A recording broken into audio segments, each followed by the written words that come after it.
Hello everyone, welcome to Brahmi academy. मेरा नाम है मधु और आप जुड़ चुके हैं मेरे साथ लूसेंट रिवीजन सीरीज में। इस सीरीज में हम पूरी लूसेंट कवर करने वाले हैं।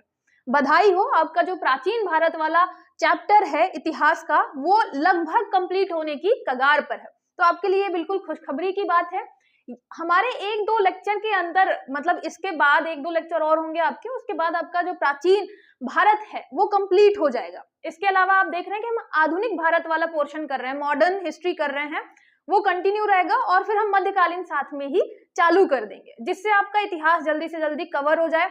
साथ ही साथ हम पॉलिटी, ज्योग्राफी, साइंस हो गया, कंप्यूटर हो गया, ये सारी चीजें भी डिस्कस करेंगे उसी डिटेल के साथ जैसे हम इतिहास कर रहे हैं। तो आपको क्या करना है, बस बने रहना है। एक चीज याद रखिएगा, आपको चैनल सब्सक्राइब कर लेना है। जो भी नए जुड़ रहे हैं उसको शुरू से शुरुआत करनी है, जिससे आपको हर एक चीज अच्छे से समझ में आए, कनेक्टिविटी बनी रहे। इतिहास में ये जरूरी है कि आपको एक दूसरे से चीजें पता हो, कनेक्टेड हो, तो ज्यादा अच्छे तरीके से याद होती है। क्योंकि जरूरी नहीं है हमेशा ऐसा होगा कि आपको 4 ऑप्शन बनते ही होंगे, है ना, उसमें से एक ऑप्शन आपको पता होगा कि सही आंसर कौन सा है। कभी कभी आपको अपनी जो नॉलेज है, आसपास की नॉलेज से भी आपको आंसर फाइंड करने में मदद मिलती है। इसलिए हम बोलते हैं कि हमेशा कनेक्टिविटी याद रखिए। ये याद रखिए कि कौन सा फैक्ट इंपॉर्टेंट है, कौन सा हमेशा पेपर में आता है, उससे मिलता जुलता भी अगर कुछ पूछा जाता है तो आपसे बन जाएगा। इतिहास में स्पेशली हम बात करें प्राचीन इतिहास में, तो ये हमारा 36 लेक्चर है। इसके पहले 35 लेक्चर हो चुके हैं, तो आप जाके उनको अच्छे से देखें, रिवाइज करें, जिससे जब हम रिवीजन के बाद जब एमसीक्यूज लेंगे, ठीक है, तो उसका आपका फिर क्या रहेगा, ये सारी चीजें आपकी पूछी जाएंगी, तो आपको और अच्छे तरीके से रिवाइज हो जाएगा, माइंड में बैठ जाएगा। तो रिवाइज जरूर करते चलिएगा साथ साथ में। उसके अलावा जब हम कंप्लीट कर लेंगे लूसेंट, तो हम एक पूरा कंप्लीट लूसेंट टेस्ट लेंगे।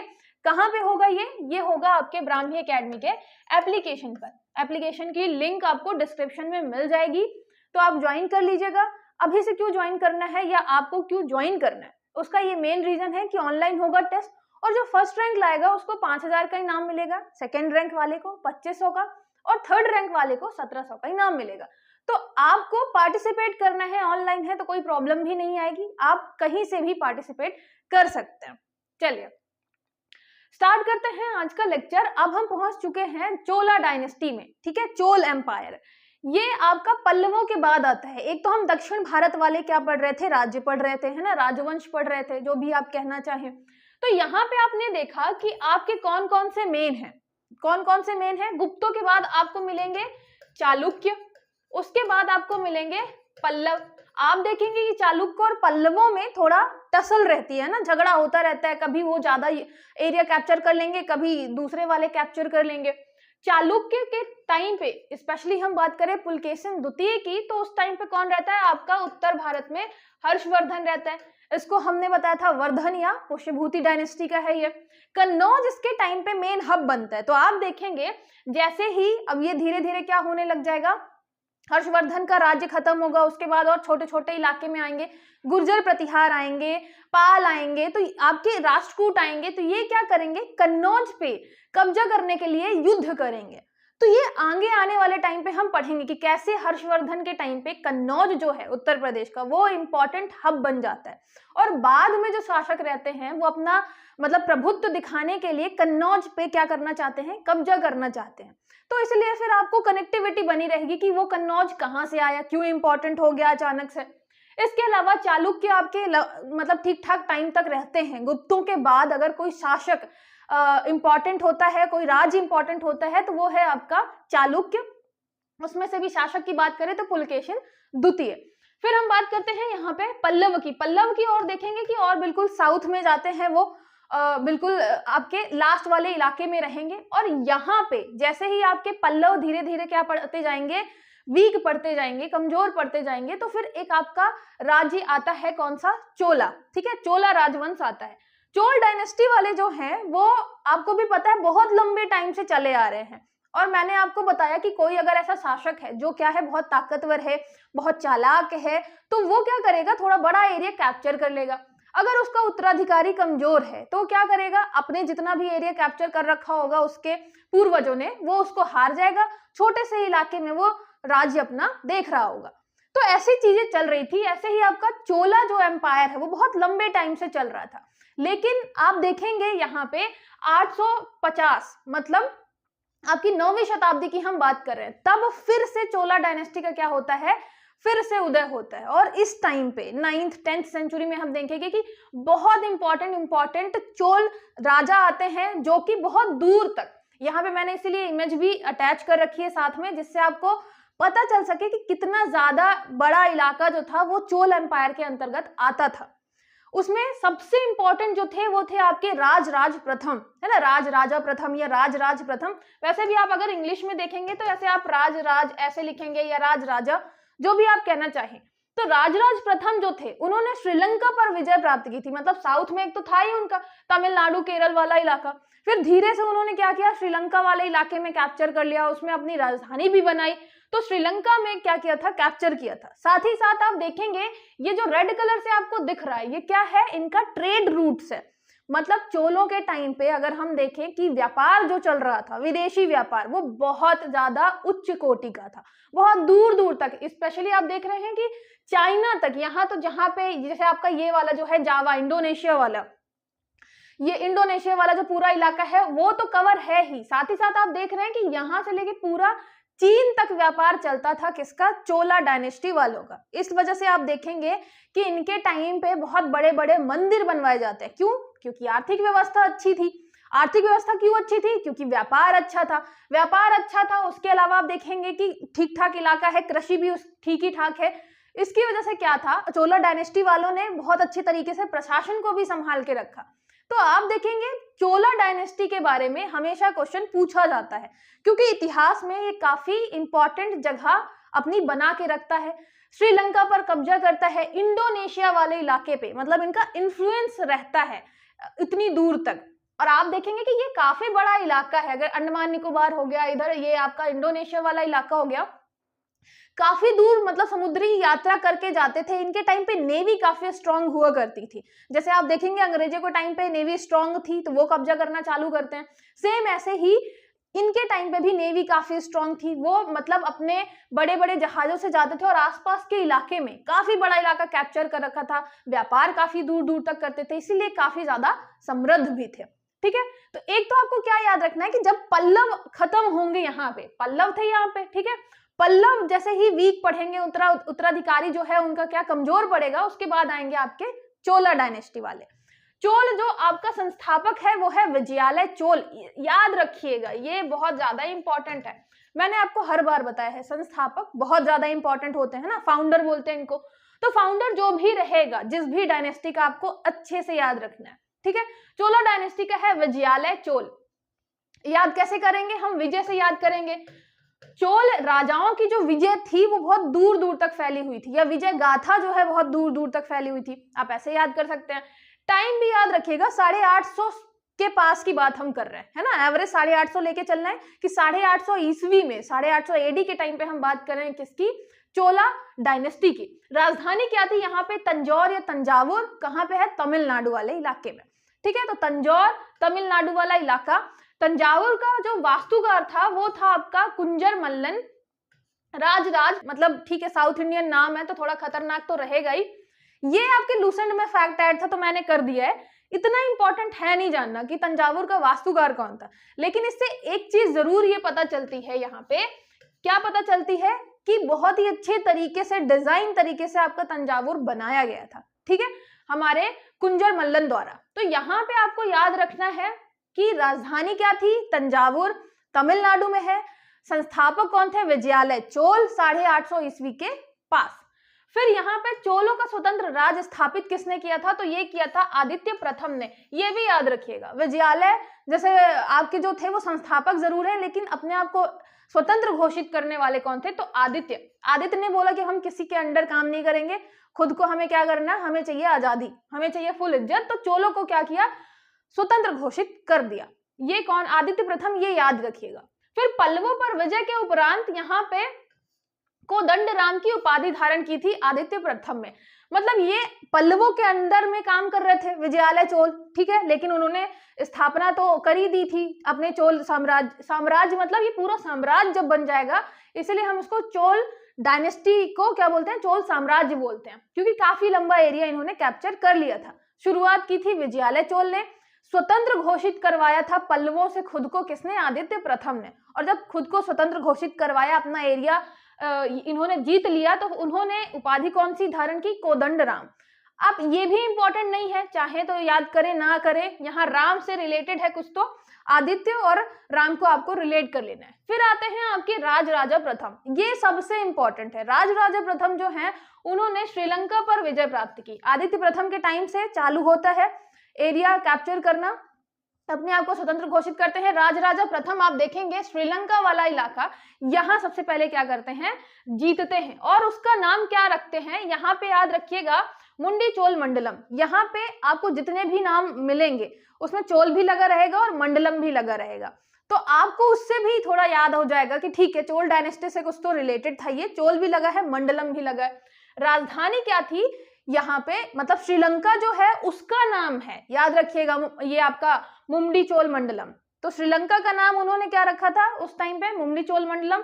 तो आप यहाँ मुंडी से मुंडी कर सकते हैं ना, मुंडी से रिलेटेड कुछ श्रीलंका का नाम रखा था, किसने, राजराजा प्रथम ने। राजधानी क्या रखी थी, पोलन्नुरुवा।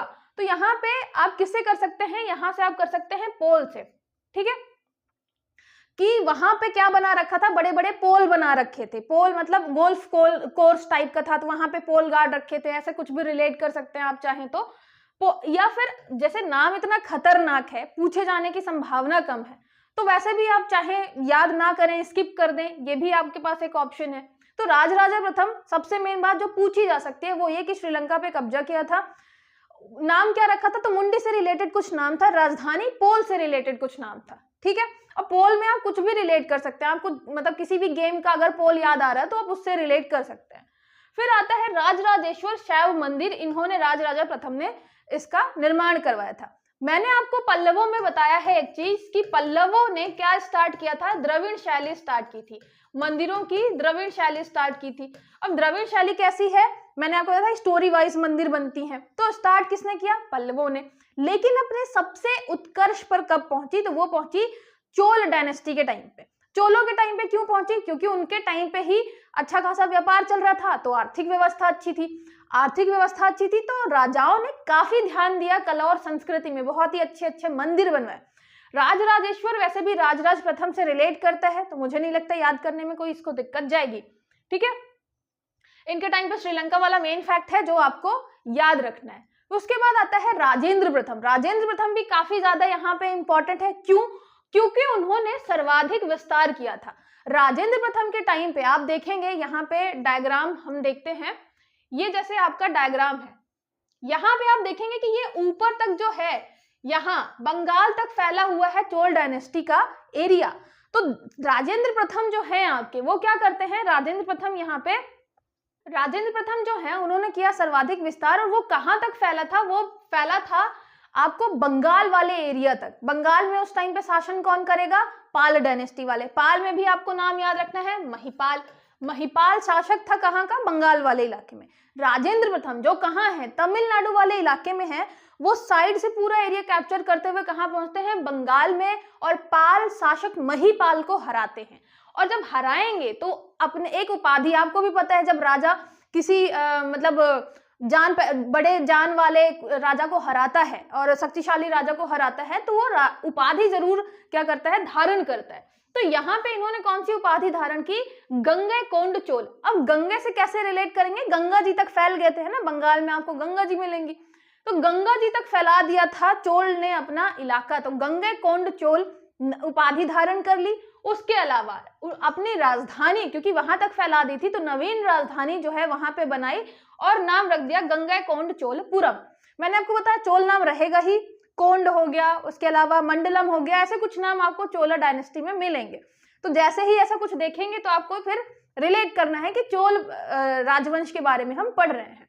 तो यहाँ पे गंगा कोंड चोल जो है उन्होंने उपाधि धारण की, राजधानी जो बनाई वहीं पे, वो राजधानी का नाम क्या रखा, गंगा कोंड चोलपुरम। अब ये पुरम लगा रहेगा तो आपको पता चल जाएगा हम किसी इलाके की बात कर रहे हैं, स्थान की बात कर रहे हैं। और यहाँ गंगा कोंड चोल, तो ये आपकी हो गई उपाधि।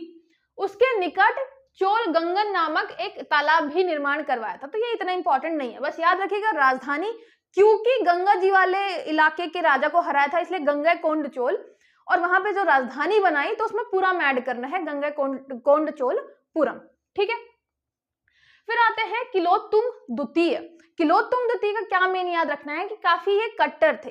चिदम्बरम मंदिर में स्थापित गोविंदराज, जो कि विष्णु जी की मूर्ति थी, उन्होंने समुद्र में फिकवा दिया था। उसके बाद हमारे आते हैं रामानुजाचार्य जी, वो क्या करते हैं, वापस से उनकी स्थापना करवाते हैं। तो बस थोड़ा सा किलोत्तुंग, मतलब यहाँ पे किलो भर जो था, इनके अंदर ईगो था, इस वजह से इन्होंने विष्णु जी की गोविंदराज की मंदिर वो जो मूर्ति है वो समुद्र में फिकवा दी थी। ठीक है, ये आप याद कर सकते हैं। अंतिम राजा जो है वो है राजेंद्र तृतीय। देखिए राजेंद्र प्रथम काफी शक्तिशाली था, काफी एरिया अपना फैलाया उन्होंने, है ना, बंगाल तक पहुंच गए थे। लेकिन तीसरे नंबर तक आते आते, 3 नंबर को हम कैसे याद करते हैं, हमेशा 3 तिगाड़ा काम बिगाड़ा। तो जैसे तीसरे नंबर का आता है राजेंद्र, उसके टाइम पे क्या होता है, पूरा शासन समाप्त हो जाता है, मतलब आपका चोल डायनेस्टी जो है वो अंतिम शासक रहता है, ये खत्म ही हो जाती है, पतन हो जाता है उसका। तो 3 नंबर से आपको याद रखना है, क्योंकि राजेंद्र तृतीय है, तो 3 तिगाड़ा काम बिगाड़ा। यहाँ पे आपको क्या याद रखना है, मेन चीज, एक तो राजराजा प्रथम, राजेंद्र प्रथम, किलोत्तुंग प्रथम, किलोत्तुंग द्वितीय है, और उसके अलावा जो पहले हैं विजयालय चोल, वो याद रखने हैं। गिनती के 3-4 फैक्ट हैं जो इंपॉर्टेंट हैं राजाओं से रिलेटेड। उसके अलावा उपाधि गंगैकोंडचोलपुरम आपको याद रखनी है कि वहां जो राजधानी बनाई थी उसका नाम था। तो ये आपको 1-2 चीजें याद रखनी है। राजराजा प्रथम के बारे में कि श्रीलंका उन्होंने जीता था, ये भी याद रखना है। और याद रखिएगा विस्तार इनका काफी दूर तक था। अच्छा, यहाँ पे जो मैंने ये मंदिर लगा रखी है, ये आपको दिखाने के लिए कि ऐसा हमारा द्रविड़ स्टाइल होता है ना। ये आपका स्टोरी वाइज ऐसे मंदिर होती हैं, ऊपर शिखर होता है, तो ज्यादा डिटेल में कला और संस्कृति पढ़ना नहीं होता आपको।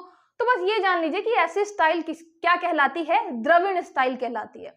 और कभी आप उत्तर भारत वाले मंदिर देखेंगे, जैसे खजुराहो का फेमस मंदिर है कंदरिया महादेव, वो नागर शैली कहलाता है। ठीक है, मंदिरों में भी अलग अलग शैलियां होती हैं, तो वो नागर शैली है और ये द्रविड़ शैली है। बस नाम याद रखिएगा, इतना अगर कभी पूछा जाता है तो आपको बनना चाहिए। फिर हम बात करते हैं चोल प्रशासन की। अब यहाँ पे चोल प्रशासन जो है ये क्यों इंपॉर्टेंट है, आप देखेंगे अभी तक हमने जितने भी बड़े बड़े साम्राज्य पढ़े हैं उनका प्रशासन पढ़ा है, जैसे गुप्त साम्राज्य का प्रशासन पढ़ा है, उसके अलावा हमने मौर्य साम्राज्य का प्रशासन पढ़ा है। चोल प्रशासन अब हम क्यों पढ़ रहे हैं, ये क्यों इंपॉर्टेंट है? तो सबसे मेन बात ये इसलिए इंपॉर्टेंट है क्योंकि इसमें हमने बहुत सारे इंपॉर्टेंट फीचर देखे हैं, कुछ ऐसी विशेषताएं जो आपको और कहीं नहीं मिलेंगी, किसी और शासन में नहीं, किसी और के शासन में नहीं मिलेंगी, चोला प्रशासन में मिलेंगी। और इसलिए हम चोल प्रशासन फिर पढ़ते हैं। सबसे पहले प्रशासन में भाग लेने वाले जो उच्च अधिकारी थे वो पेरुंदरम कहलाते थे। अब यहाँ पे आपको जितने भी नाम मिलेंगे, पेरुंदरम, फिर ये शेरुंदरन, मंडल, प्रांत, तो थोड़ा बहुत वो साउथ इंडियन टच तो देखिए आएगा ही आएगा, लेकिन आपको क्या करना है, आपको उसका आधा भाग या बहुत 1/4 भाग आप याद करेंगे। पेरू हो गया, शेरू हो गया, उससे भी काम चल जाएगा। पोल हो गया, है ना, तो आप इतना भी याद कर लेंगे तो आपको काम चल जाएगा कि ऐसा कुछ। वैसे भी लास्ट आप देखेंगे, जैसे आपके पास 4 ऑप्शन आए, आपने देखा लास्ट में ऐसे पेरुंदरन, कोंड लगा हुआ है, मंडलम लगा हुआ है, तो ये तो आप क्लिक कर जाएंगे कि साउथ इंडियन का कोई शासक होगा, है ना। उसके अलावा आपको फिर क्या रखना है, बस शुरू वाला याद रखना है, उससे आप याद कर लेंगे कि पेरू वाला जो था वो क्या था, उच्च अधिकारी था। निम्न अधिकारी जो था वो कौन था, शेरू था। ठीक है, तो शेरू हमारा निम्न अधिकारी है, पेरू हमारा उच्च अधिकारी है। अब पूरा नाम चाहे तो नहीं भी याद करें। फिर जो हमारा चोल साम्राज्य था वो 6 मंडल में विभाजित था, 6 मंडलम, 6 प्रांतों में विभाजित था। और मंडल जो है वो किसमें विभाजित थे, कोट्टम में। तो मंडलम जो कि है प्रांत, मंडल के नीचे आएगा कोट्टम, कोट्टम के नीचे आएगा नाडु। जैसे हम डिवाइड अभी तक कह रहे थे कि राज्य हुआ, राज्य के अंदर फिर क्या हुआ, आपके संभाग हुए, संभाग के अंदर जिले हुए, जिले के अंदर तहसील और फिर गांव। तो अब हम वही चीज किसके लिए पढ़ रहे हैं, चोल प्रशासन के लिए। तो जो सबसे ऊपर है, जो प्रांत है, जैसे हम आज के टाइम पे राज्य कह देंगे, जैसे हमारे यहाँ स्टेट्स हैं, तो यहाँ पे 6 प्रांत थे जिसका नाम क्या था, याद रखिएगा, मंडलम। ठीक है, अब आपको ऐसा नहीं है कि पूछा ही जाए, लेकिन आपको एक बार जरूर अच्छे से पढ़ना है क्योंकि ये चोल प्रशासन आपका इंपॉर्टेंट। तो मंडलम हुआ, मंडलम के नीचे आपका आता है कोट्टम। ठीक है, कोट्टम के नीचे आता है नाडु, और नाडु के बाद कई आते हैं कुकर्मों, ठीक है। तो ये हो गया आपका कुकर्मों, और उसके नीचे आपके फिर आएंगे गांव। तो यहाँ पे फिर आपके आते हैं गांव, ठीक है। अब यहाँ पे आपके जो पूछने वाले क्वेश्चन है, तो नाडु पूछा जा सकता है, कोट्टम पूछा जा सकता है, और मंडलम पूछा जा सकता है। मंडलम वाला क्वेश्चन क्यों इंपॉर्टेंट है, क्योंकि आपको यहीं पे थोड़ा अलग नाम मिलेगा, है ना, प्रांत के लिए। मंडलम, चोल प्रशासन में मंडलम प्रांत हो गया, मंडल के नीचे कोट्टम, कोट्टम के नीचे नाडु। इतना आप याद कर लेंगे काफी है, ये कुकर्मों में जाने की जरूरत नहीं पड़ेगी। फिर आपको याद रखना है वेल्लार जाति के धनी किसानों को नाडु, केंद्रीय सरकार, नाडु आपको दिख रहा है, नाडु किसका है, प्रशासन का भाग है। जैसे यहाँ पे संभाग मान सकते हैं नाडु को आपका मंडलम हो गया राज्य, कोट्टम हो गया, अच्छा ये राज हो गया, तो कोट्टम को मान लीजिए, हम मान लिए हमने संभाग, तो नाडु आपका हो गया जिला, ठीक है। मंडलम हो गया आपका राज्य। आज के टाइम से अगर हम थोड़ा सा रिलेट करते हुए चले तो मंडलम हो गया राज्य, तो मंडलम के नीचे आया कौन सा आपका, मान लीजिए संभाग, संभाग हो गया आपका कोट्टम, कोट्टम संभाग के नीचे आएगा जिला, जिला को हम कह रहे हैं नाडु। और नाडु जो है जिला है हमारा, वो केंद्र सरकार से चल रहा है चोलों के टाइम पे, है ना, क्योंकि आपका केंद्र जो है, जो राजा है, वो सबसे ज्यादा पावर रखता था, तो केंद्र सरकार के कामकाज में नियंत्रण प्राप्त था। यहाँ पे आपको नाडु जो है मतलब ऐसा मान लीजिए कि एक जिले में काम करने वाले जो किसान थे, जो कि काफी रिच किसान थे, धनी किसान थे, वो किस जाति के थे, वो थे वेल्लाल जाति के। और वे वेल्लाल जाति वाले काफी ज्यादा क्या करते थे, कंट्रोल उनको प्राप्त था नाडु के काम में। नाडु आपको क्या है, प्रशासन की इकाई है, ठीक है। तो प्रशासन की इकाई में जो आपके धनी किसान थे, उनको काफी ज्यादा क्या था, महत्व प्राप्त था। ये याद रखना है आपको। ज्यादा आप वेल्लाल जाति नहीं याद करना चाहते, मत याद करिए, बस याद रखिएगा यहाँ पे धनी किसान, किसान काफी धनी हुआ करते थे, और व्यापारी भी काफी अच्छे थे इस टाइम पे, इसलिए आर्थिक व्यवस्था आपको अच्छी दिखती है। धनी किसान है वेल्लाल जाति के, उनका प्रशासन में काफी ज्यादा क्या है, इंटरफेयर है, ठीक है, याद रखिए, कामकाज में नियंत्रण प्राप्त था। चोल प्रशासन की जो मुख्य विशेषता है वो है स्थानीय स्वशासन, और इसमें मैं जितने भी स्टार लगा दूं उतने कम है। चोल प्रशासन का सबसे इंपॉर्टेंट विशेषता जो है वो है स्थानीय स्वशासन। मतलब यहाँ पे हम जो रूरल गवर्नेंस की बात कर रहे हैं, उसकी मतलब यहाँ पे क्या देखने को मिलती है, हमें सबसे अच्छी विशेषता देखने के लिए मिलती है जो स्थानीय स्वशासन, मतलब गांव का जो प्रशासन चल रहा था, उसमें भी गांव वालों को जो राइट्स दे रखे थे चोल राजाओं ने कि भाई अपना आप अपने से ही संभाल लो। इसीलिए आप देखेंगे वर्ड यूज हुआ है स्वशासन, उनका खुद का शासन। आज के टाइम पे भी आप देखेंगे गांव में जो आपके इलेक्शन वगैरह होता है, उसके बाद सरपंच हम चुनते हैं, और उसके बाद जैसे आपके सेक्रेटरी वगैरह रहते हैं, तो ये सब क्या है, हम बहुत बाद में लेकर आए। तो हम फिर बोलते हैं कि हम गांव गांव तक हमने क्या पहुंचा दिया है, अपना स्वशासन पहुंचा दिया है।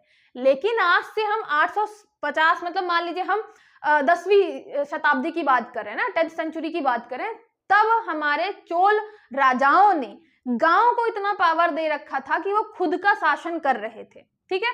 तो ये स्थानीय स्वशासन जो है सबसे ज्यादा इंपॉर्टेंट विशेषता है, महत्वपूर्ण विशेषता है चोल प्रशासन की, ठीक है। और इसका वर्णन कहाँ मिलता है, ये क्वेश्चन भी बहुत बार पूछा है, आप वनडे एग्जाम में देखेंगे, एसएससी के किसी एग्जाम में देखेंगे, यहाँ तक कि पीएससी लेवल किसी एग्जाम में देखेंगे, ये आपका उत्तर मेरूर अभिलेख जरूर पूछा गया होगा। इसमें भी मैं जितने स्टार लगा दूं उतने कम है। मतलब दो चीजें जो आपको चोल प्रशासन में बिल्कुल दिमाग से निकालनी ही नहीं है, एक ये है कि वो स्थानीय स्वशासन की बात करता है, ठीक है। ग्राउंड लेवल पे मतलब जो गांव है वो खुद का शासन खुद देखेंगे, खुद हैंडल करेंगे। कोई भी अगर चोरी वाली प्रॉब्लम आ रही है, या मान लीजिए गांव से संबंधित कोई भी दिक्कत आ रही है, तो वो खुद आपस में ही सॉल्व कर लेंगे, ठीक है। और ये सब लिखा कहाँ है, हमें कैसे पता चला कि चोल प्रशासन इतना अच्छा था, स्थानीय स्वशासन की तरफ ध्यान दे रहे थे? तो ये हमें पता चलता है उत्तर मेरूर अभिलेख से, इंस्क्रिप्शन है जो उत्तर मेरूर, उससे पता चलता है, ठीक है। यहाँ पे आपके अभिलेख में बहुत डिटेलिंग लिखी हुई है, वहीं पे हमें डिटेलिंग से पता चलता है कि जो आपका उर था वो सर्वसाधारण लोगों की एक समिति होती थी। तो यहाँ पे हमने समितियां भी अलग अलग बना रखी थी। एक उर थी जिसमें सर्वसाधारण जो लोग थे उनकी समिति थी। इनका काम क्या होता था, इनका प्रमुख काम था सार्वजनिक कल्याण के लिए तालाब बगीचों की निर्माण हेतु गांव की भूमि का अधिग्रहण करना। जैसे गांव में कोई भी दिक्कत है, या ऐसे सर्वसाधारण वाले जो काम है वो करने हैं, तो वो आपकी उर समिति करेगी। इसके अलावा एक आपकी क्या होती थी समिति, सभा या महासभा। अच्छा, वहां गांव भी ऐसे ही डिवाइडेड थे, एक आपके साधारण थे, एक आपके ऐसे गांव होते थे जहां पे बहुत ज्यादा उच्च कोटि के ब्राह्मण रहते थे, तो ऐसे गांव भी अलग अलग डिवाइडेड थे, उनकी अलग अलग सभा होती थी। ये जो आपके अग्रहारा मतलब उच्च कोटि वाले जो लोग हैं और ब्राह्मण बस्तियां जो हैं, उनकी है आपकी सभा और महासभा। ठीक है, तो याद रखिएगा, उर जो है वो सर्वसाधारण लोगों वाली हो गई समिति आपकी, और जो सभा है उसमें बड़े पढ़े लिखे विद्वान ब्राह्मणों वाली जो समिति है वो हो गई आपकी सभा और महासभा। महासभा कहिए या सभा कहिए। इसमें क्या होता था, इनके सदस्य कहलाते थे पेरुमक्कल। अब इतना डिटेल में पूछेगा नहीं कि उनके सदस्य क्या कहलाते थे, बस आपको याद रखना है सभा और उर के बारे में। उर सर्वसाधारण वाली है सभा, सभा और महासभा जो है वो काफी ज्यादा विद्वान ब्राह्मण वहां पे हुआ करते थे। और सीधी बात है, ये क्या करेंगे, सर्व कल्याण वाले या सर्वसाधारण वाले जो काम है वो उर समिति देखेगी, और जो इंपॉर्टेंट काम है जैसे मान लीजिए न्यायाधीश वाला जो काम है, उसके अलावा ऐसे कोई जो बड़े बड़े पुलिस वाला जो काम है जहां पे कोई डिसीजन लेना है बड़ा, वो कौन देखेगा, सभा देखेगी। ठीक है, फिर आता है व्यापारियों की अपनी खुद की एक अलग से कमेटी होती थी, सभा होती थी, उसको कहते थे नगरम। जैसे हमने श्रेणी वर्ड देखा है, उनकी खुद का जो एक ग्रुप होता था उसको हम कहते थे श्रेणी। ऐसे ही व्यापारियों की खुद की एक सभा होती थी चोलों के टाइम पे, उसको हम कहते थे नगरम। ठीक है, ये छोटे छोटे शब्द हैं, आपको जो याद रखना है वो है उत्तर मेरूर अभिलेख। वहां पे बताया गया है, किसके बारे में बताया गया है, चोल प्रशासन के अंतर्गत स्थानीय स्वशासन के बारे में। ठीक है, स्थानीय स्वशासन जो है वो चोल प्रशासन की सबसे महत्वपूर्ण विशेषता है। तो अगर पूछा जाता है कि स्थानीय स्वशासन किस राज्य की या किस राजवंश की सबसे महत्वपूर्ण विशेषता है, तो आप क्या टिक करेंगे, चोल। ठीक है, चोल डायनेस्टी की। उत्तर मेरूर अभिलेख में यह भी बताया गया था कि जो आपकी सभा है, सभा क्योंकि इंपॉर्टेंट लोगों की आपकी कमेटी है ना, तो सभा में जो सदस्यता लोग ग्रहण करेंगे या जिनको भी हम मेंबर बनाएंगे, उनकी क्वालिफिकेशन क्या होनी चाहिए। अब आप देखिए, ऐसा नहीं था कि किसी को भी उठा के हम क्या कर देंगे, मेंबर ज्वाइन करवा देंगे, वहां पे क्वालिफिकेशन होना जरूरी थी। जैसे कि वो खुद भू राजस्व देता हो, टैक्स देता हो, उसका खुद का घर हो, 35 से 70 साल का हो, वेदों का ज्ञान हो, उसके अलावा प्रशासनिक मामलों को भी अच्छे तरीके से वो जानता हो, और पिछले 3 सालों में किसी अन्य समिति का सदस्य ना रहा हो। अब देखिए कितने ज्यादा रूल्स एंड रेगुलेशन थे। अगर आपको गांव की कमिटी में, समिति में क्या बनना होता था, सदस्य बनना होता था। इसीलिए आप देखेंगे कि काफी अच्छे तरीके से गांव अपना क्या कर रहे थे, प्रशासन कर रहे थे, और इसीलिए ये काफी ज्यादा इंपॉर्टेंट हो जाता है और पेपर में पूछा जाता है। अब यहाँ पे ये पूछा जाएगा कि उनकी क्या क्या क्वालिफिकेशन होनी चाहिए थी, ये इंपॉर्टेंट नहीं है, बस आपको ध्यान रखना है कि हम एक थोड़ा मिडिल एज से लेके बुजुर्ग आदमी को ढूंढते थे, 35 से 70, वेदों का ज्ञान हो, टैक्स देता हो, खुद का घर हो, मतलब पढ़ा लिखा भी हो, प्रशासनिक उसको ज्ञान भी हो, एडमिनिस्ट्रेशन का ज्ञान हो, और साथ ही साथ ऐसा नहीं था कि एक ही व्यक्ति को हम बार बार एक समिति में चुन लेंगे, नहीं, वो पिछले 3 साल से किसी अन्य समिति का मेंबर ना रहा हो, तब जाके हम उसको एक कमेटी का मेंबर बनाते थे। ठीक है, तो ये आपको सभा के बारे में याद रखना है। 2 हमने पढ़ी है, एक है आपकी सभा और एक है आपकी उर। ये दोनों जो आपकी कमेटी है याद रखिएगा। ठीक है, और यहाँ पे जो मेन चीज आपको मुझे याद करानी है, सबसे पहले तो हम देख रहे हैं प्रशासन के बारे में, अभी और चीजें हम देखेंगे, कला और संस्कृति देखेंगे। चोल डायनेस्टी के टाइम पे आपको बड़े बड़े मंदिर दिख रहे हैं, तो सीधी बात है कला और संस्कृति का काफी प्रचार प्रसार हुआ। अच्छा, कला और संस्कृति में आता क्या क्या है, कला संस्कृति में आएगा, जैसे मान लीजिए मंदिर अच्छे बने हैं उस टाइम पे, मूर्ति कला का प्रमोशन हुआ, अच्छा खासा साहित्य लिखा गया है, अगर कोई फेमस किसी ने अच्छी बुक लिखी है तो वो हम पढ़ते हैं, तो वो चीजें अभी हम देखेंगे।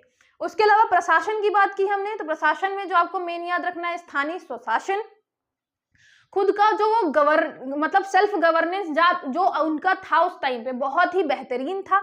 उसके अलावा ये भी आपको पता चल गया कि लिखा किस में हुआ ये सारी चीजें, तो उत्तर मेरूर अभिलेख या उत्तर मेरूर इंस्क्रिप्शन में लिखा हुआ है। क्वालिफिकेशन क्या क्या होनी चाहिए थी आपने वो भी एक बार देख ली।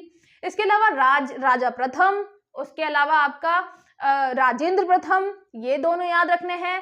विजयालय चोल संस्थापक, ये याद रखना है। राजधानी याद रखनी है, और उसके अलावा उपाधि याद रखनी है।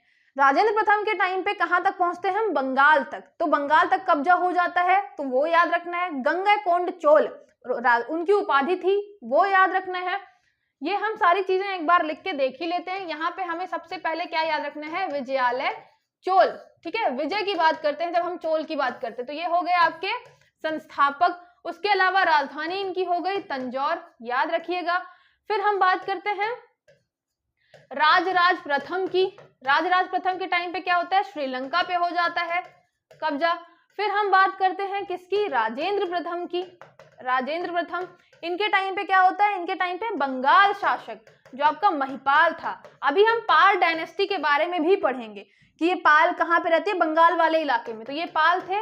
पाल में भी आपको याद रखना है महिपाल जो था वो हारता है, और राजेंद्र प्रथम क्या करते हैं, ये उपाधि धारण करते हैं गंगैकोंड चोल की। याद रखना है आपको, गंगा जी से रिलेट कर लेना है, ठीक है, नहीं याद आए कुछ तो गंगैकोंड चोल याद रखना है। नई राजधानी भी उसको बना दिया गंगैकोंड चोल, पूरा में ऐड कर देना है, ठीक है। तो ये हो गया आपका राजेंद्र प्रथम के बारे में। इसके बाद किलोत्तुंग द्वितीय, थोड़ा कच्चर टाइप का था, वो याद कर लेंगे। और फिर आपका आएगा राजेंद्र तृतीय। राजेंद्र तृतीय में आपको क्या याद हो जाएगा कि ये अंतिम था, 3 तिगाड़ा काम बिगाड़ा, सब काम बिगड़ गया। एक चीज और आपको फिर क्या याद रखनी है यहाँ पे, फिर याद रखनी है आपको उत्तर मेरूर अभिलेख, उत्तर मेरूर इंस्क्रिप्शन, जिसमें किसके बारे में लिखा हुआ है, इसमें लिखा हुआ है स्थानीय स्वशासन के बारे में। स्वशासन, वो खुद का गवर्नेंस कितने अच्छे तरीके से करते थे, गांव वाले, स्थानीय है ना, लोकल गवर्नेंस की बात कर रहे हैं हम, तो लोकल सेल्फ गवर्नेंस, उसका गवर्नेंस जो था वो कितना अच्छा था उसकी बात कर रहे हैं। ये चीज हमें मिलेगी उत्तर मेरूर अभिलेख में, ये आपको याद रखना है। ये क्वेश्चन मतलब ऐसा है कि बहुत सारे पेपर में पूछा जा चुका है और आने वाले टाइम पे पूछे जाने की भी पूरी संभावना है, तो कहीं से आप भूलना नहीं इसको, ठीक है। इसके अलावा अभी हम कला और संस्कृति के बारे में भी पढ़ेंगे, तो उसमें भी आपको बहुत सारी चीजें मिलेंगी चोल डायनेस्टी से रिलेटेड। मैंने आपको एरिया बताया, एरिया क्या बताया कि जैसे ये हमारा भारत है, यहाँ तमिलनाडु वाले इलाके की हम बात तो कर ही रहे हैं, यहाँ धीरे धीरे बंगाल तक फैल जाता है, लेकिन यहाँ आपका जैसे हो गया ये श्रीलंका वाला इलाका, फिर यहाँ पे इंडोनेशिया, जावा सुमात्रा वाला इलाका, और रूट जो है, ट्रेड रूट काफी दूर तक फैला हुआ था, ठीक है। तो यहाँ पे व्यापार बहुत अच्छा चलता था, व्यापारियों की सभा नगरम हो गई, तो यहाँ पे आपको एक नगरम याद रखना है। एक आपको याद रखना है नाम उर। उर किसके लिए हमने कहा था, सर्वसाधारण जो सभा है। उसके अलावा जो सभा है ये काफी ज्यादा इंपॉर्टेंट ब्राह्मण लोगों की सभा होती थी। तो ऐसे आपको छोटे छोटे नाम जो है वो हमेशा याद रखने हैं चोल साम्राज्य से रिलेटेड, ठीक है। आई होप सारी चीजें आपको अच्छे से समझ में आई होंगी। कोई भी डाउट है तो आप कॉल मैसेज कमेंट करके पूछ सकते हैं। चैनल को सब्सक्राइब जरूर करिएगा, ज्यादा से ज्यादा लोगों को शेयर करिएगा, जिससे हम जल्दी से जल्दी लाइव स्टार्ट कर जाए, ठीक है। चलिए मिलते हैं नेक्स्ट लेक्चर में, ऑल द बेस्ट।